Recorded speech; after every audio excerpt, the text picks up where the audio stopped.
A Vedic Reader for Students by Arthur A. Macdonell. Introduction, Part 1, The Age of the Rig Veda. The Rig Veda is undoubtedly the oldest literary monument of the Indo-European languages.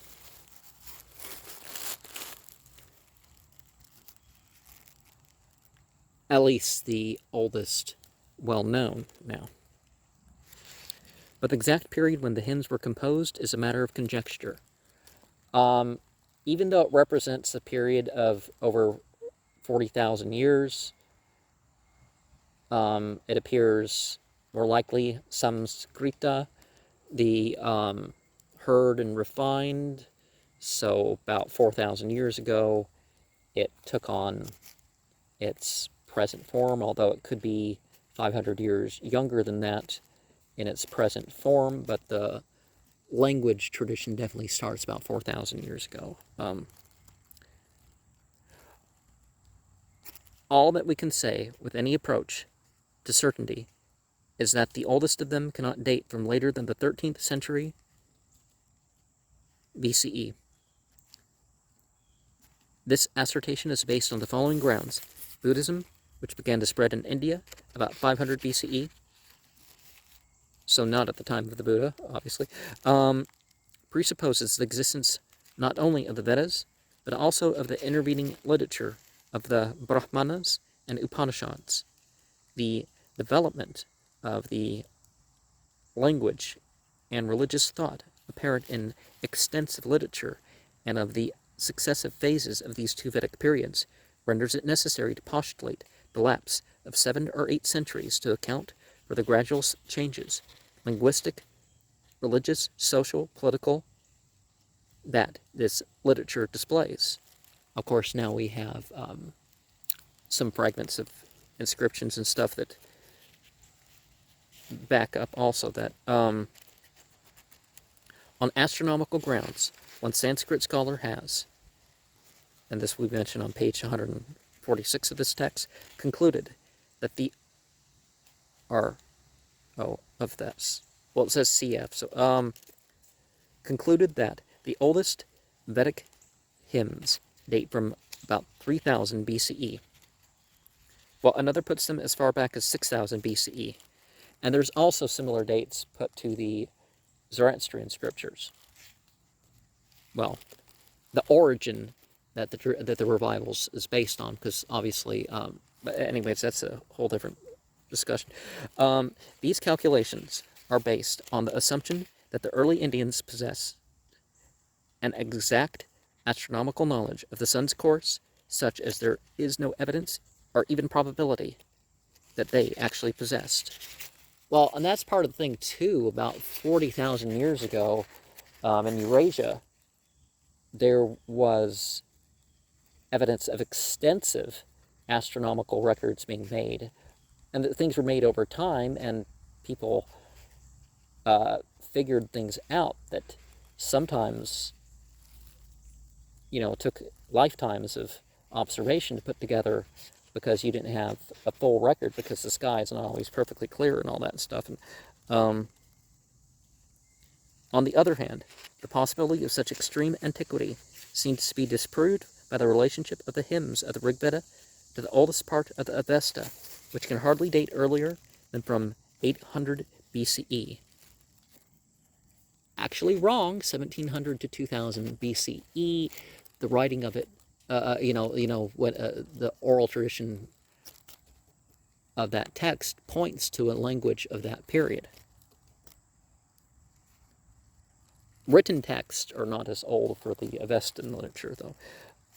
That relationship is so close that the language of the Avesta, if it were known at a stage some 5 centuries earlier, could scarcely have differed at all from that of the Rig Veda. Hence, Indians could not have separated from the Iranians much sooner than 1300 BCE, but according to Professor Jacobi, the separation took place before 4500 BCE. In that case, you must assume that the Iranian and the Indian languages remained practically unchanged for the truly immense period of over 3,000 years. We must thus rest content with a moderate estimate of the 13th century BCE as the approximate date for the beginning of the Rigvedic period. Well, when there's a tradition of here's the language of the scripture, and it becomes that important, it's not that society doesn't advance and what they find and all that, it's just that the language falls in line with their learning of the scripture. Or how do I say that? But it gets preserved in a way that one generation can understand the other. I mean, we must thus rest content with a moderate estimate of the 13th century BCE as the approximate date for the beginning of the Rigvedic period. This estimate has not been invalidated by the discovery in 1907 of the names of the Indian entities Mitra, Varuna, Indra, Nasatya in an inscription about 1400 BCE found in Asia Minor. But here's the thing also with that, is that, as I said, it represents over 40,000 years of tradition, and so therefore you could end up finding stuff that goes way after, way before, that was somehow passed on in tradition that's represented in a text,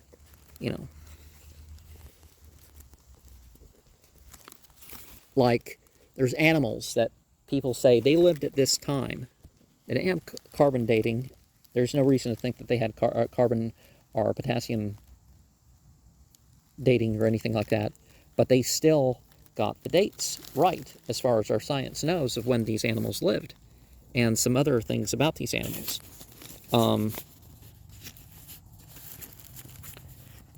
For the phonetic form in which these names there appear may quite well belong to the Indo-Iranian period, when the Indians and the Persians were still one people. The date of the inscription leaves 2 centuries for the separation of the Indians, their migration to India, and the commencement of the Vedic hymn literature in the northwest of Hindustan. 2. Origin and growth of the collection. When the Indo-Aryans entered India, they brought with them a religion in which the entities were chiefly personified powers of nature. A few of them, such as Dyaus, going back to the Indo-European, others such as Mitra, Varuna, Indra, to the Indo-Iranian period. They also brought with them the cult of fire and of Soma, besides a knowledge of the art of composing religious poems in several meters, as a comparison of the Rigveda and the Avesta shows. And we find in the cuneiform and Sanskrit and Sumerian languages that they also worked with certain meters and such. And the pre-Sanskrit period, although the texts are not so understood, because almost all of that's completely unreadable, as far as anything but, that's some symbolic sort of thing over there, right? The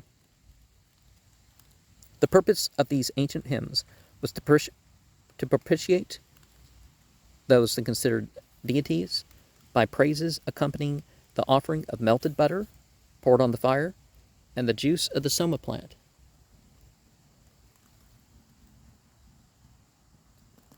Placed on the sacrificial grass. Well, it's green at times, and it's yellowish at times, and it's white at times. Yeah, we kind of know it. These hymns, which have survived in the Rigveda from the earliest period of the Indo-Aryan invasion, were almost exclusively composed by a hereditary priesthood. They were handed down in different families by memory, not by writing, which could hardly have been introduced into India about 700 BCE. These family groups of hymns were gradually brought together till, with successive additions, they assumed the earliest collected form of the Rigveda. Then followed the constitution of the Samhita text, which appears to have taken place about 600 BCE at the end of the period of the Brahmanas, but before the Upanishads, which form appendages to those works. came into existence. The creators of the Samhita did not in any way alter the diction of the hymns here collected together, but only applied to the text certain rules of Sandhi which prevailed in their time, and which by, in particular, vowels are either contracted or changed into semi-vowels, and A is often dropped after E and O in such a way as constantly to obscure the meter. Soon after this work was concluded, extraordinary precautions were taken to preserve from loss or corruption the sacred text thus fixed. Just like the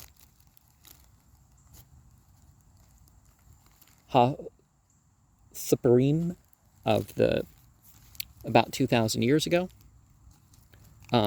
when they decided the rows and the columns and the letters, at least as far as the numbers of the Tanakh, and from henceforth you only have 3 versions from that point.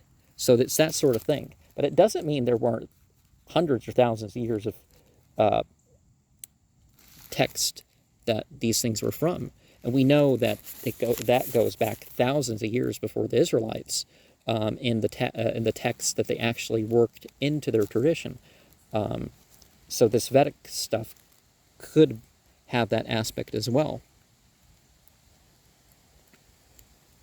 And written tradition doesn't necessarily say that, they weren't passing on things as faithfully as they could.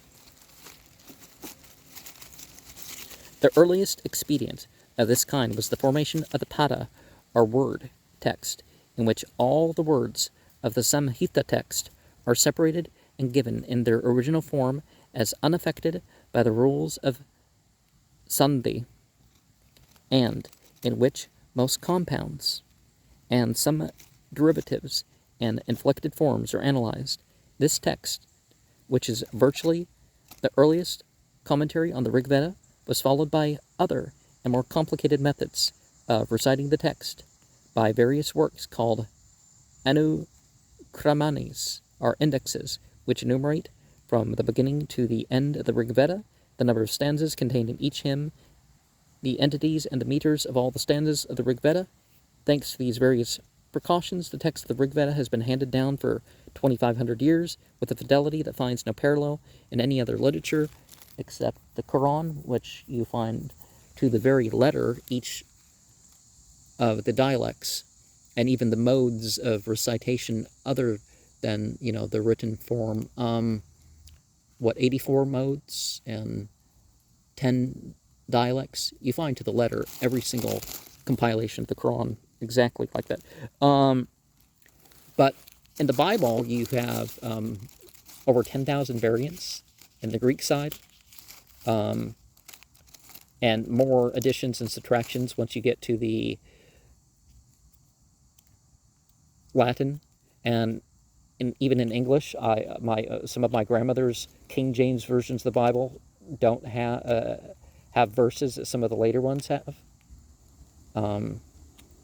Or I think there's 3 verses that they cut out of those and don't have them in the later ones. I think it's 3, maybe. But anyways, there's still differences there. So yeah, the Rig Veda was, and the other extant Vedas were a lot more faithfully passed on. 3. Extant and divisions of the Rig Veda. The Rig Veda consists of 1,017, or counting 11 others of the 8th book, which are recognized as later editions, 1,028 hymns. These contain a total of about 10,600 stanzas, which give an average of 10 stanzas to each hymn. The shortest hymn has only 1 stanza, while the longest has 58. If printed continuously, like prose and Roman characters, the Samhita text would fill an octavo volume of about 600 pages of 33 lines each. It has been calculated that in bulk, the Rig Veda is equivalent to the extant poems of Homer. There is, a twofold division of the Rig Veda into parts. One which is purely mechanical is into ashtakas, or eighths of about equal length. There's also been a not religiously divided, but scholarly divided 8 divisions of the 30 parts of the Quran.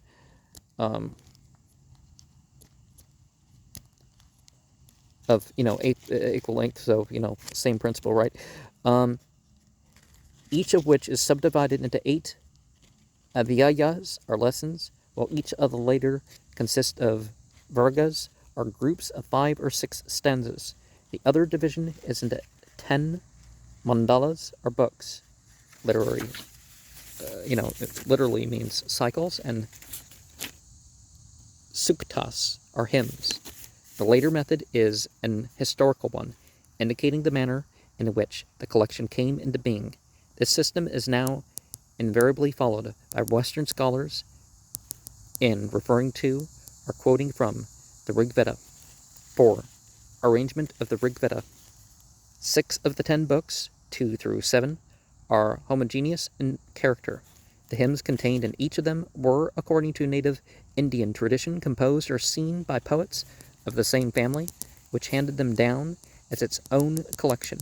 The tradition is borne out by the internal evidence of the seers' names mentioned in the hymns, and by that of the refrains occurring in each of these books. The method of arrangement followed in the family books is uniform, for each of them is similarly divided into groups addressed to different entities. On the other hand, books 1, 8, and 10 are not composed each by a distinct family of seers, while the groups which they consist are constituted by being the hymns composed by different individual seers. So it's very much a Bible of sorts. Book 9 is distinguished from the rest by all its hymns, being addressed to one and the same entity, Soma, and by its groups being based not on identity of authorship, but of meter. Family books. In these, the first group of hymns is invariably addressed to Agni, the second to Indra, and those that follow to entities of less importance. These hymns within these deity groups are arranged according to the diminishing number of stanzas contained in them. Thus, in the second book, the Agni group of 10 hymns begins with one of 16 stanzas and ends with one of only 6. The first hymn of the next group in the same book has 21, the last only 4 stanzas. The entire group of the family books is, moreover, arranged according to the increasing number of the hymns. In each of these books, if allowance is made for later editions, thus, the second book has 43, the third 62, the sixth 75, and the seventh 104 hymns. The homogeneity of the family books renders it highly probable that they form the nucleus of the Rig Veda, which gradually assumed its final shape by successive additions to these books.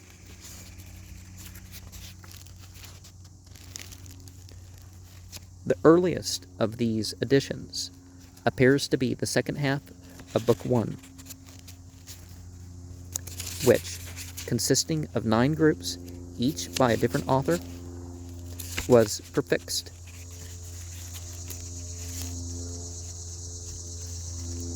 to the family books.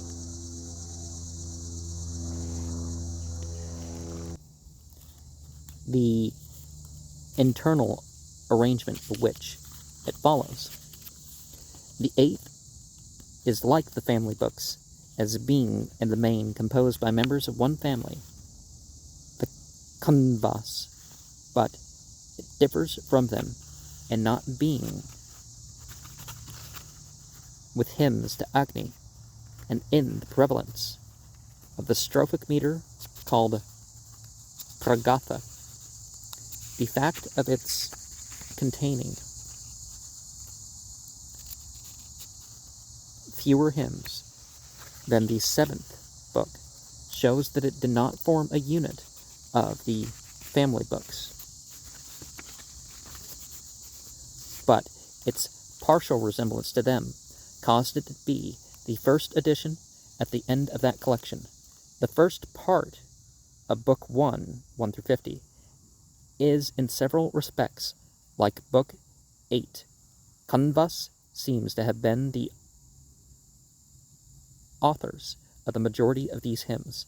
Their favorite strophic meter is again found here, and both collections contain many similar or identical passages. There must have been some difference between these two groups, but the reason why they should have been separated by being added at the beginning and the end of an older collection has not yet been shown.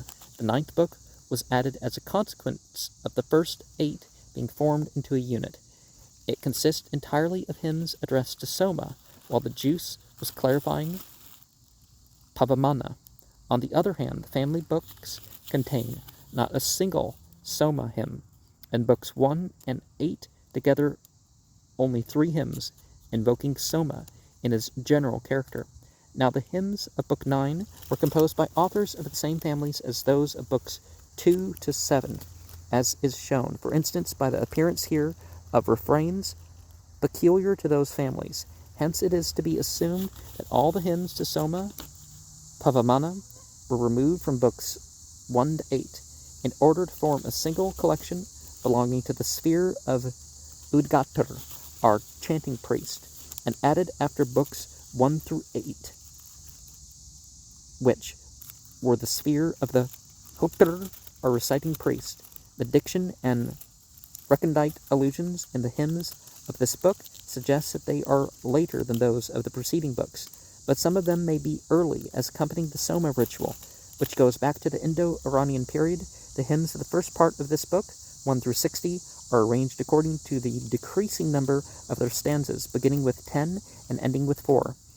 In the second part, 61 to 114, which contains some very long hymns, one of 48 and another of 58 stanzas, this arrangement is not followed. The two parts also differ in meter. The hymns of the first are, excepting 4 stanzas, composed in Gayatri, while the second consists mainly in groups and other meters. Thus, 68 to 84 form a Jagati, and 87 to 97 a Trishtubha group. The 10th book was the final edition. Its language and subject matter show that it is latter in origin than the other books.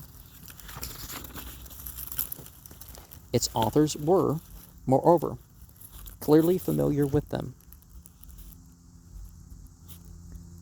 Both its position at the end of the Rig Veda and the fact that the number of its hymns, 191, is made up to that of the first book indicate its supplementary character.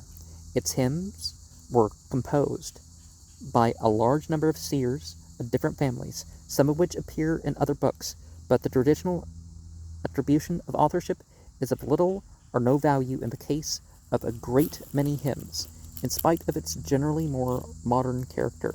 It contains some hymns quite old and as poetic as the average of those in other books. These perhaps found a place here because for some reason they had been overlooked while the other collections were being formed. As regards language, we find in the 10th book earlier grammatical forms and words growing obsolete, while new words and meanings begin to emerge. And perhaps we could say editing can make some of these things seem to be the case. Are people not remembering it exactly and saying it in the language of their period? As to matter, a tendency to abstract ideas and philosophical speculation, as well as the introduction of magical conceptions, such as belong to the sphere of the Atharva Veda, is here found to prevail. 5. Language. The hymns of the Rig Veda are composed in the earliest stage of that literary language, of which the latest are classical Sanskrit was stereotyped by the grammar of Panini at the end of the 4th century BCE. It differs from the latter about as much as Homeric from Attic Greek. It exhibits a much greater variety of forms than Sanskrit does. Its case forms, both in nominal and pronominal inflection, are more numerous. It has more participles and gerunds. It is, however, in verbal forms that its comparative richness is most apparent. Thus, the Rig Veda very frequently uses the subjunctive, which, as much has entirely died out in Sanskrit. Some of the letter didn't print here. It has 12 forms of the infinitive, while only a single one of these has survived in Sanskrit. The language of the Rig Veda also differs from Sanskrit in its accent, which, like that of ancient Greek, is of a musical nature, depending on the pitch of the voice, and is marked throughout the hymns. Now, if you look at the Avesta, for example, too, there's a reason to think that Zarathustra was before that 1700 to 2000 BCE period, and that things were,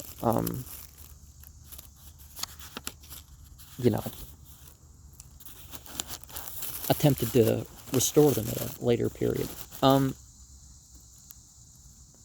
Voice is a musical nature depending on the pitch of the voice and is marked throughout the hymns.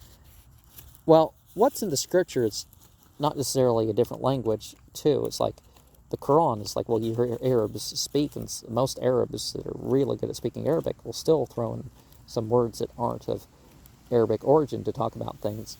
So it's not the language, but the language of the Quran, then something different. And same thing with these musicians and stuff with their musical styles. It's like, well, you can imitate the musical styles, but some scriptures you can't imitate the musical styles. It has its own. But then there's traditions that, it's back and forth here a bit. That's sort of what we're talking about here. But yeah, the language of the period is not necessarily going to maintain the sort of qualities of the scriptures, whether they're composed by people or even revealed. Well, especially revealed, but this accent has in Sanskrit been changed not only to a stress accent, but has shifted its position as depending on quantity and is no longer marked. The Vedic accent occupies a very important position in comparative philology, while the Sanskrit accent, being secondary, has no value of this kind. The Sandhi of the Rig Veda represented earlier and less conventional stage than that of Sanskrit. Thus, the insertion of a sibilant between final N and a hard palatal or dental is in the Rig Veda, restricted to cases where it is historically justified. In Sanskrit, it has become universal, being extended to cases where it has no justification. After E and O in the Rig Veda, a long A is nearly always pronounced, while in Sanskrit it is invariably dropped. It must thus be affirmed with certainty that no student can understand Sanskrit historically without knowing the language of the Rig Veda. 6. Meter. The hymns of the Rig Veda are, without exception, metrical. They contain, on the average, 10 stanzas, generally of 4 verses or lines, but also of 3 and sometimes 5. The line, which is called pada, quarter, and forms the metrical unit, usually consists of 8, 11, or 12 syllables. A stanza is, as a rule, made up of lines of the same type, but some of the rarer kinds of stanza are formed by combining lines of different length. There are about 15 meters, but only about 7 of these are at all common. By far the most common are the Trishtubh, 4 by 11 syllables, the Gayatri, 3 by 8, and the Jagati, 4 by 12, which together furnish 2/3 of the total number of stanzas in the Rig Veda. The Vedic meters, which are the foundation of classical Sanskrit meters, except 2, have a quantitative rhythm in which short and long syllables alternate, and which is of a general iambic type. It is only the rhythm of the last 4 or 5 syllables, called the cadence of the line, that is rightly determined, and the lines of 11 and 12 syllables have a kasura as well. In their structure, the Vedic meters thus come halfway between the meters of the Indo-Iranian period, in which, as the Avesta shows, the principle is the number of syllables only, and those of the classical Sanskrit, in which, except the sloka, the quantity of every syllable in the line is fixed. Usually a hymn of the Rig Veda consists of stanzas in the same meter throughout. A typical divergence from this rule is to mark the conclusion of a hymn with a stanza in a different meter. Some hymns are strophic in their construction. The strophes in them consist either of 3 stanzas called truka, or tricha, I guess. C's are supposed to be cha, right? Because it's not kakra, it's chakra. In the simple meter, generally, Gayatri are of 2 stanzas in different mixed meters. The latter type of strophe is called pragatha and is found chiefly in the 8th book, 7, Religion of the Rig Veda. This is concerned with the worship of entities that are largely personifications of the powers of nature. And certainly some might have thought of these as all the same entity and like a mask or whatever, but certainly God of this, God of that, also can be thought of, well,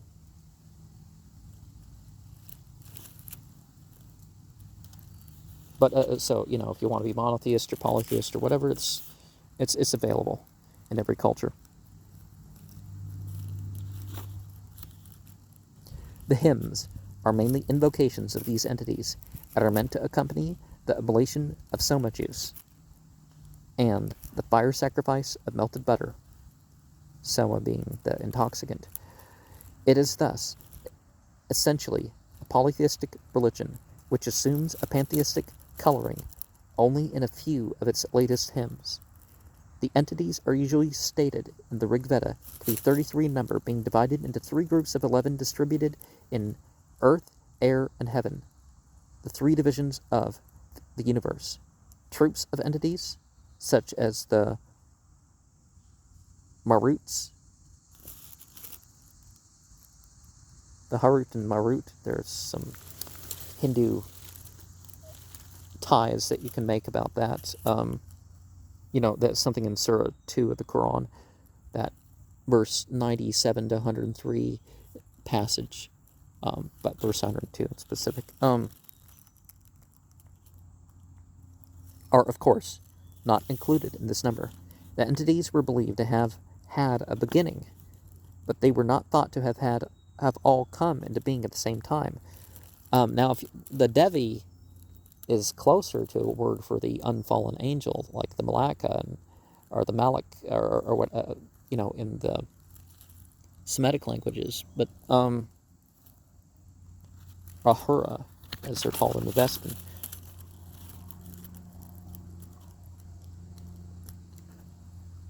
But they were not thought to have all come into being at the same time, for the Rig Veda occasionally refers to earlier entities, and certain entities are described as the offspring of others. And particularly the Indo-European group, but elsewhere also there's this idea of, you know, generations of deities. So, yeah.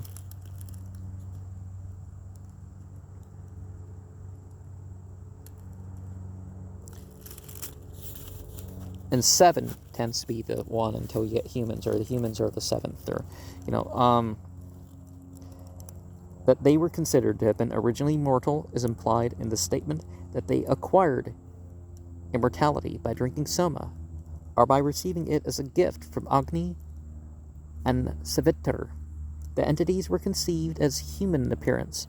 Their bodily parts, which are frequently mentioned, are in many instances simply figurative illustrations of the phenomena of nature represented by them. Thus, the arms of the sun are nothing more than his rays, and the tongue and limbs of Agni merely denote his flames. Some of the entities appear equipped as warriors, especially Indra. Others are described as priests, especially Agni and Brihaspati. Indra, because, the clouds and all that, so the entity of heaven going around.